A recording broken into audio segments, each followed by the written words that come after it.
Hello and welcome back. So today I'm going to be making a delicious ricotta gnocchi.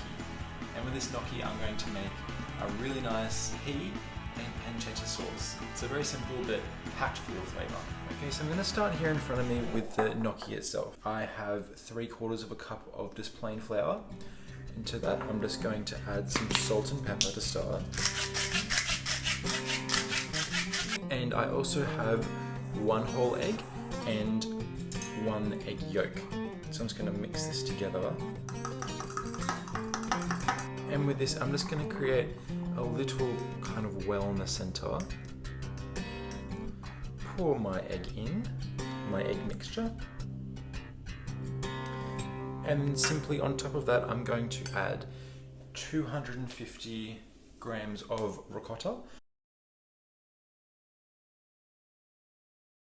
We're basically just looking for, you know, a good consistency, not too runny, not too dry.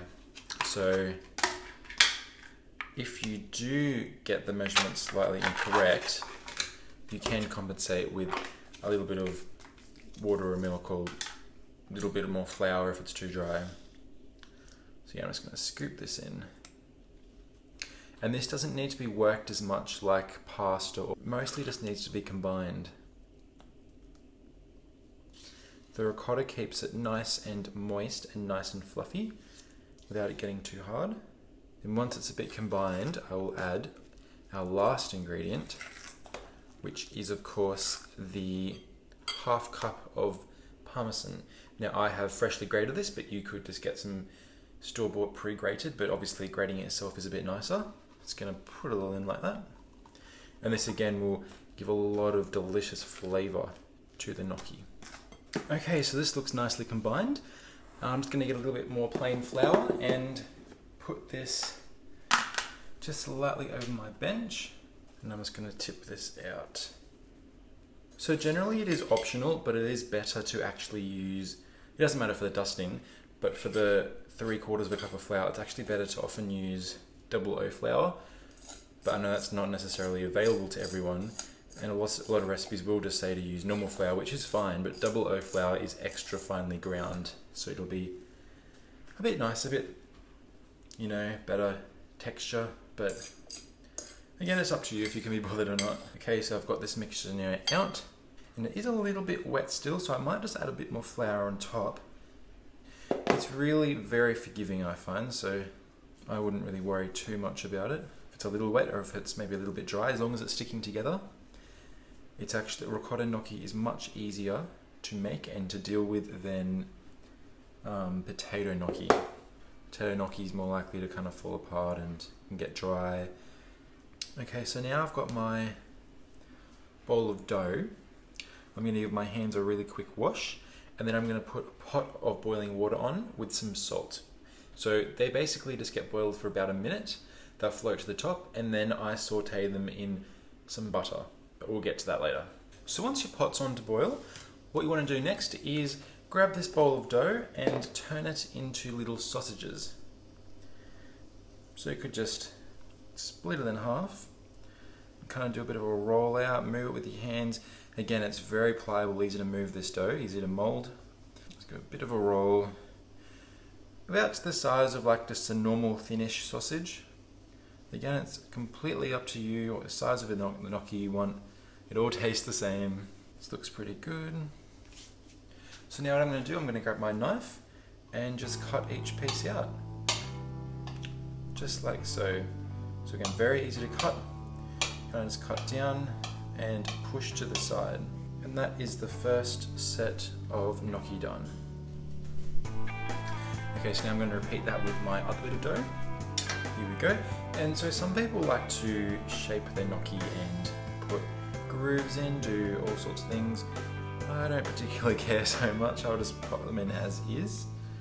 But sometimes you could do a little press down in the middle, do whatever you want. The whole theory behind changing the shape of the gnocchi is for it to capture more sauce. So theoretically when there's holes or grooves in it, the folds will easily hold the sauce. Okay, so once your water is very steadily at a rolling boil, you want to add these in, and as I said, put in not too many. I'd say I could probably fit all these in my medium size pot that I have, but don't overcrowd the pan. Also, as I said, they'll float to the top. They'll tell you when they're ready. So just scoop them out with a slotted spoon, whatever you'd like to, and they'll be done. And just put them on a little plate before we get on to our next stage. So while these gnocchi are cooking, I'm going to get a pan and put in a little bit of butter and some sage. Now this is what I'm going to use to cook, or just fry off that gnocchi once it comes out of the water after it's cooked. It just creates a really nice golden kind of brown colour around the outside. It'll be really, really good. So my gnocchi now rising to the top. I've got my about 2 tablespoons of butter in the fry pan with some sage, and I'm going to start taking them out, draining them with a slotted spoon and put them into the butter sauce. Okay, so my gnocchi's looking amazing. It's all starting to crisp up and brown, and I've only put sage in. Sage is quite a strong herb. I only put about 2 leaves in, fresh from my garden. It's just going to add a really nice subtle flavour. Again, we don't want too much. It can completely overpower things and ruin it, and gnocchi is quite delicate. We don't want too much. Also, as you can see, my gnocchi were definitely not perfect in their shape or even how they felt, but ricotta gnocchi, as I said, is so forgiving. You can take a look yourself. It didn't fall apart, which can easily happen, so it is a pretty easy recipe to make and to follow.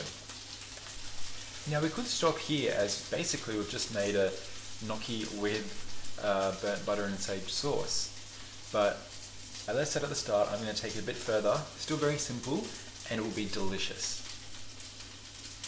Okay, so we've got some amazing looking, nice brown gnocchi now. So I'm going to take this out of the pan and keep the pan on, and I'm going to add straight into it. I've got a little bowl here prepared. I've got 2 medium-sized cloves of garlic that are crushed, a little bit of probably 1.5 centimeters wide of pancetta. Now pancetta is kind of like an Italian bacon, so if you don't have pancetta or can't find it, you can just grab some bacon, cut it up into tiny little bits. But pancetta, like a lot of cuts of bacon, is actually pork belly, which has been flavored and cooked per se in salt, and it has a delicious flavor which is great for a lot of different sauces and is used all the time in Italian cooking. So I'm going to add the pancetta, the garlic, and I've just cut up a really small shallot. The shallot as like the echalot, little almost red onion kind of thing. So again, if you don't have that, just use a small bit, half a red onion, I would say, just to add a little bit of flavor. So as soon as I take the gnocchi out, I'm going to add this straight in, get the same flavors for the sauce.